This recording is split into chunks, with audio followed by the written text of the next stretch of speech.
Hello there YouTube, it's your boy B3, back with another kicking graphic novel review. Today's trade is one I've been wanting to read for a while, Elseworlds Superman Volume 1. Yeah, I love Elseworlds and what-if stories, where oftentimes writers are just allowed to do whatever they want with a character or put them in situations that they wouldn't normally be in. Elseworlds and a lot of these things will just take characters you know and put them in different time periods a lot of the time, and that's basically it. And several of these are that, but there are some other ones.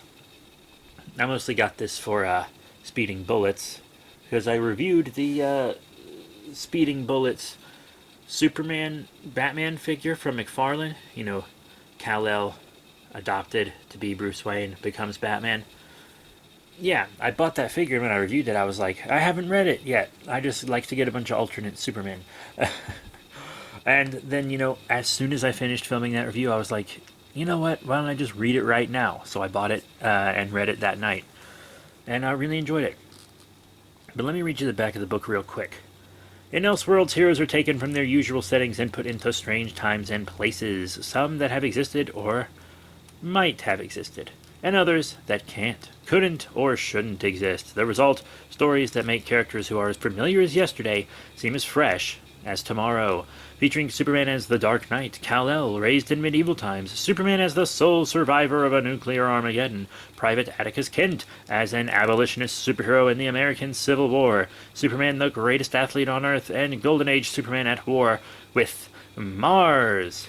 Now, for the first time, Superman's Elseworlds tales are featured in a new graphic novel collection. Collects Superman Speeding Bullets, Superman Kal, Superman Distant Fires, Superman A Nation Divided, Superman Inc., and Superman War of the Worlds.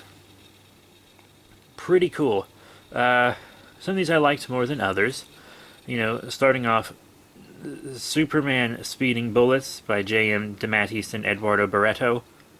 Loved it. I love how it's drawn. It's so dark. It's like, you ever read, this is another Elseworlds actually, Batman, this is the Elseworld, Batman Gotham by Gaslight. It kind of looks like that. It's just so much black on all the pages.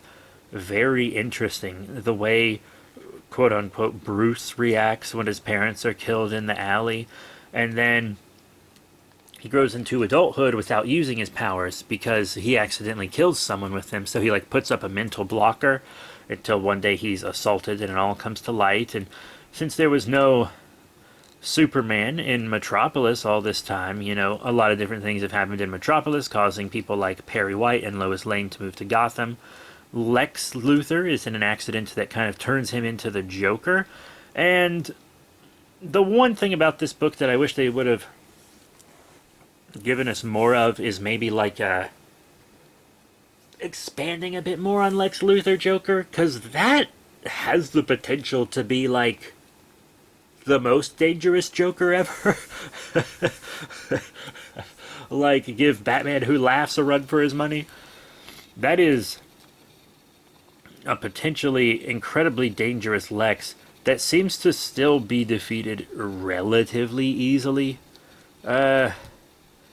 It's just whatever. But I mean, I love the bat suit. I love how the book has a hopeful end, too. Like, this is a Batman that's willing to kill in more extreme circumstances. And it's nice that he never actually has to do it. And Lois kind of inspires him to be better. Not just for her sake, because you see a lot of times in fiction, especially on like CW shows, where guys are like, oh, you're the one good thing in my life, blah, blah, blah. Without you, I'd be evil. That's stupid. It's not like that. It's much more complex. It's about her showing him the light of the world. And then he eventually throws away the Batman mantle and does become Superman. Very cool. Really loved it. The next one's called Superman Kal by Dave Gibbons and Jose Luis Garcia Lopez.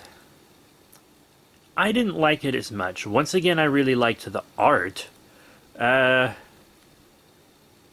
it's just, I don't know. I feel like Dark Knights of Steel, now that that's a thing, it's just done the whole medieval thing so much better. But this is like, in this one, it's more of a grounded thing. It's less magical. It's more like a grounded thing. It's not high fantasy like Dark Knights of Steel is. But then at the end, you see, like, Jimmy Olsen, who's become like a wizard training Merlin. So we know it's in a big fantasy world because there's Merlin there, so the Knights of the Round Table and everything are incoming. So I guess there's just a lot of fantasy we're not seeing. I mean, I think it's good. I just feel like now there's a better alternative. Plus, Lex Luthor is like horny for Lois Lane in almost every single one of these. In this one, he's really horny for Lois, who's like 16. In this, she and Clark, or I guess he's just Kal in this one. They're both young, like adults in that society, but not now. You know what I mean? But Luthor is like a much older dude who's like taken over the kingdom from her father. She's basically a political prisoner that he uses as a prop. And there is a scene where he's like gonna force himself on her, and I'm so glad it didn't happen because I hate scenes like that with a passion. They make me so sick. It still has a horrible, disgusting end to it, but the forcing himself upon her does not seem to actually happen. So it's a good, really dramatic book. I don't know, it just feels, I read Dark Knights of Steel stuff before this, and it's just hard to see this one and not compare it to that. I'm sorry. It's just hard to not do that. Even though I know this one is more solely Superman and Dark Knights of Steel is like a bunch of characters. Still, pretty wild. Pretty wild. But yeah, and then Superman like forges a sword that becomes the sword in the stone and all this crazy stuff. And in a lot of these, Superman's powers seem to be really muted just to kind of give him some more trouble. I don't know. Then we have Superman Distant Fires by Howard Chaykin, Gil Kane, Kevin Nolan, and with Matt Hollingsworth. This is post-apocalyptic Superman. Humans nuke themselves into extinction. Some of the superheroes survive, but when they do, they lose their powers. You know, Superman falls in love with Diana, but like Billy Batson, who's grown now, is like jealous, and the world just kind of ends up dying again. This one's pretty interesting, actually. It's not my favorite of the bunch, but it's a very, very interesting look at what these heroes and villains might behave like if society was stripped away from them, and a lot of villains like reform and stuff. But then a lot of heroes become bad. I actually feel like this one, much like Speeding Bullets, would have benefited from being like a 3 to 5 issue miniseries instead of a one-shot. But still, it's pretty cool. I really liked it. And then Superman has to send his and Diana's son away like his father did because they destroyed Earth. And then we have Superman, A Nation Divided by Roger Stern and Eduardo Barreto. And this one's really good. Love the cover art for it. It's magnificent. It's Superman during the Civil War. He's not hiding his powers. He doesn't have an alternate identity. He gets this really cool, like, Union soldier Superman outfit, and he flies around with an American flag. Fantastic. I really love this one. I think there was a real deep understanding of Superman for this one, and who he is and what he stands for. And he's kind of slowly... He's getting stronger and stronger. And Frederick Douglass is like, you know, the Confederates could cite you as proof that they're right, that white people are, you know, maybe better than us. And Superman's like, I never even thought about that for a second, because it's not true. And I was like, this is Superman. And he stops Lincoln's assassination and all this cool stuff. And I just really like his USA Union Superman outfit. I really want McFarlane to do a figure of this guy. He looks great. He really, truly does. And even when he finds out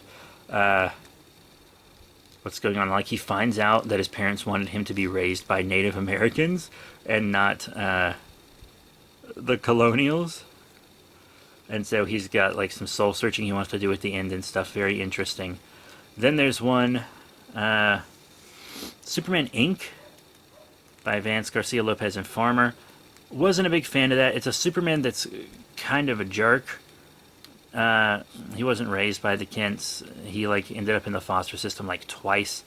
Seems like the use of his powers accidentally scared his mother and stuff. A lot of these show him like mentally suppressing his powers because of trauma, and he just becomes like the world's greatest athlete and a jerk and just like an ass, and Luther hates him because he's his biggest business rival, and it just does something about it doesn't feel right. Something about it just actually doesn't feel right. But Martian Manhunter goes to help him, but the writers understood something about it wasn't right, because then eventually they have him go stay with the Kents, who were supposed to raise him, and they teach him to be better, and he becomes better. Then we have one where it's just like, what would H.G. Wells' War of the Worlds have been like if Superman was there? And I loved it. I'm an H.G. Wells guy. Have I reviewed H.G. Wells books on this channel? I don't know, but I'm going to soon because I just finished The Island of Dr. Moreau. I'm quite the H.G. Wells fan, and it's just like, what impact would Superman and characters of his have had in this? And it's like the original pulpy kind of Superman, like he can't fly and stuff. It's that original Schuster Superman, and it's a very, very interesting one. With Superman fighting the flying saucers and stuff. I absolutely loved it. It was a great way to end this, I thought. But that's it for Superman Elseworlds Volume 1, or Elseworlds Superman Volume 1. Thank you all so much for your support. Remember to rate, comment, subscribe. Check out all the cool links in the description below. Facebook, Twitter, etc. I'll be reviewing more books soon. I got to review Son of Kal-El and stuff still. But that's it. Thank you all once again. And I'll see you all next time. Bye for now.